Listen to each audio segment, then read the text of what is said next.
कोल्हापूरच्या ऐतिहासिक जयप्रभा स्टुडिओमध्ये 3 टप्पर या हिंदी चित्रपटाचं 2 दिवसीय शूटिंग मोठ्या उत्साहात संपन्न झालं. या चित्रपटाचे निर्माता आणि दिग्दर्शक आशिष रानडे असून त्यांच्या कुशल मार्गदर्शनाखाली हा प्रोजेक्ट साकारत आहेत. चित्रपटाच्या छायांकनाची जबाबदारी DOP धनाजी यमकर यांनी सांभाळली आहे, तर कॅमेरा ऑपरेशन JK क्रिएशन मार्फत करण्यात येत आहे.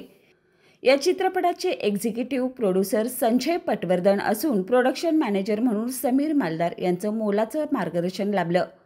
3 टप्पर या चित्रपटाच्या माध्यमातून एक वेगळा सामाजिक संदेश मांडण्यात येणार असल्याची माहिती मिळाली आहे.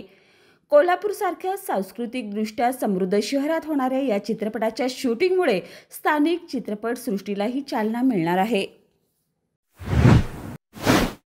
बाळ, फ्रीजमधून श्रीखंड काढ ना. आम्ही पूर्वी घरीच बनवायचो श्रीखंड. त्याची चवच वेगळी होती. आता काय सगळं रेडीमेड. आजी, हे श्रीखंड खाऊन बघ. आज तुझ्या आईनं घरीच बनवलं की काय?